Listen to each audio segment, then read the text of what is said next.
Buenas tardes a todos ustedes. Es un orgullo realmente estar aquí el día de hoy en este ejercicio fantástico de rendición de cuentas al que nos ha convocado nuestro amigo tan querido y ahora senador Emilio Álvarez y Casa. Yo voy a ser muy breve porque se han dicho muchas cosas que tienen que ver directamente con el tema del cual me han pedido hablar, que es la justicia transicional. Hemos escuchado relatos terribles de un sufrimiento muy grande, hemos escuchado relatos de acciones criminales gravísimas por parte de funcionarios públicos, gobernantes, y hemos visto muchas cifras. Yo quiero pedirles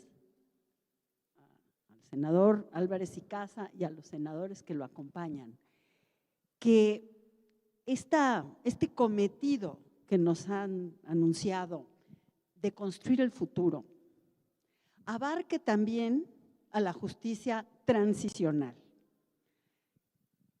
No es la justicia tradicional, es la justicia transicional, que es un nombre muy desafortunado porque da la impresión, se acuñó en algún momento histórico muy concreto, y da la impresión de que solamente en momentos de transición se puede aplicar la justicia transicional. En realidad no es así. Lo que pasa es que después de la caída de las dictaduras militares de Sudamérica en la década de los 80, 90, después de la caída de los regímenes de Europa del Este, se generó un movimiento ciudadano de búsqueda de la justicia, cuando las instituciones estaban colapsadas. Y a eso se le llamó justicia transicional.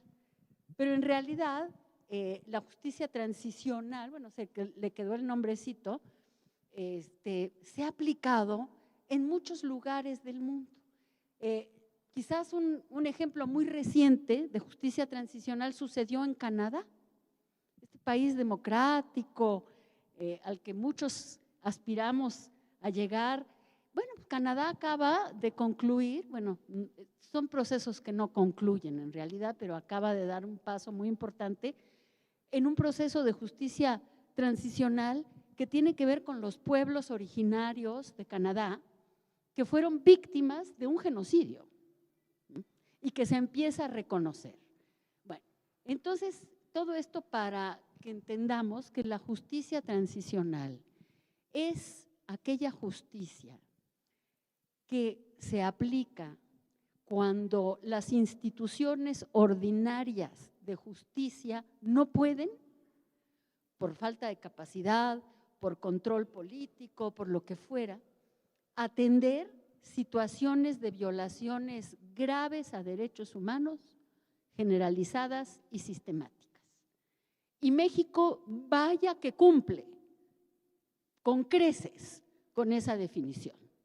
Vivimos desde hace décadas una situación de violaciones graves a derechos humanos, sistemáticas y ahora generalizadas, que están en la impunidad. Hay 92,000 casos de desaparición, según las últimas cifras que nos ha dado el gobierno, y hay 35, solo 35 sentencias por casos de desaparición. Si eso no es impunidad, no sé qué es impunidad. Entonces, la justicia transicional es aquella, no es una forma especial de justicia, no, es la justicia en situaciones especiales. Y vivimos una situación muy, muy especial en México que cada vez empeora. Este gobierno se inició cuando ya estaba elegido, todavía no tomaba posesión, con una serie de promesas que tenían que ver con la justicia transicional como un medio para pacificar el país.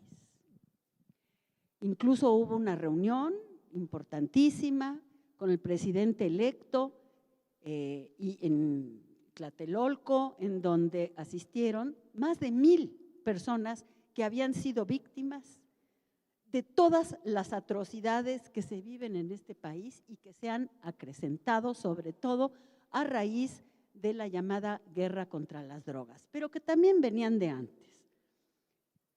Allí el presidente se comprometió a iniciar un proceso de justicia transicional, mandató a la entonces, que iba a ser la secretaria de Gobernación, la senadora Sánchez Cordero, a encabezar este proceso y a raíz de esto, un grupo de ciudadanos, de organizaciones de derechos humanos, nos dimos a la tarea de presentar a la Secretaría de Gobernación y a la Presidencia de la República una propuesta de justicia transicional, una propuesta ciudadana que fue consensuada con muchas organizaciones y colectivos de víctimas, con expertos internacionales, etcétera.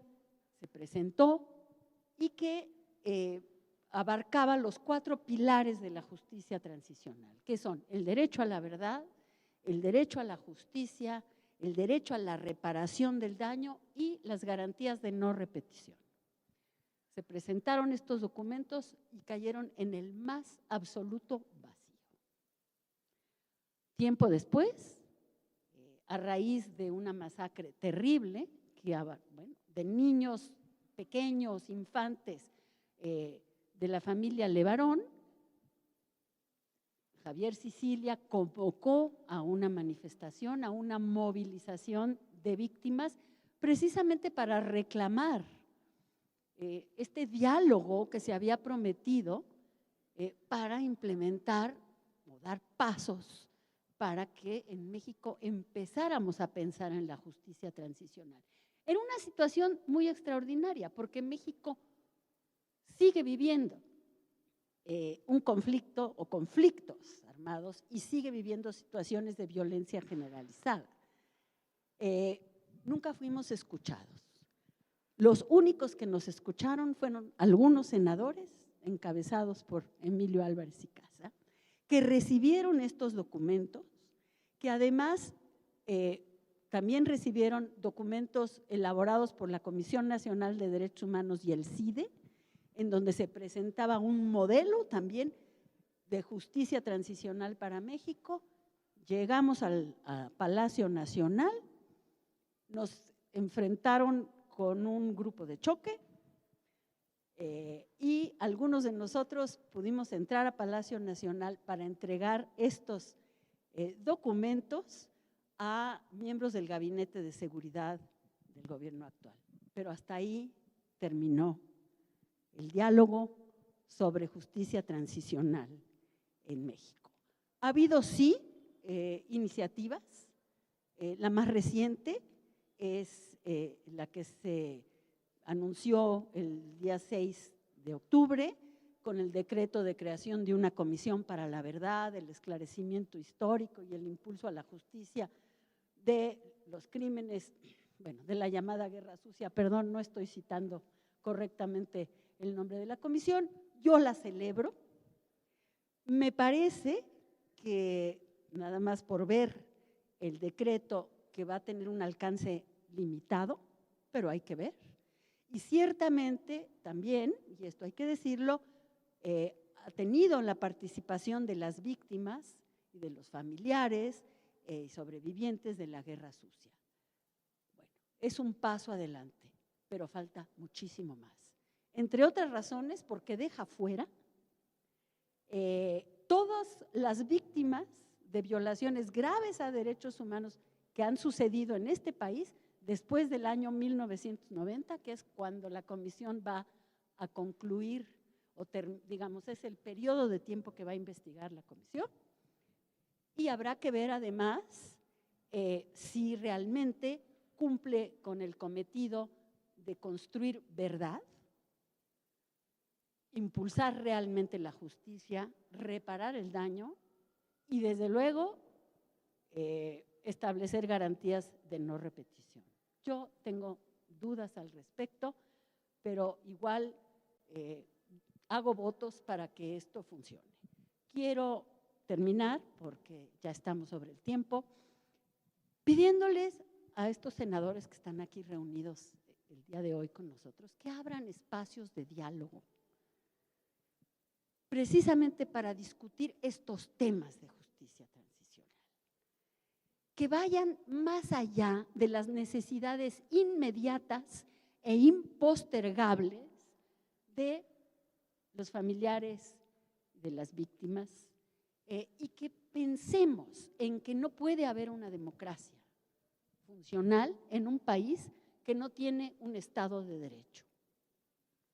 Porque la justicia transicional es finalmente un camino para construir una democracia sustantiva y un Estado de Derecho en donde no existan los niveles de impunidad y de corrupción que tenemos actualmente.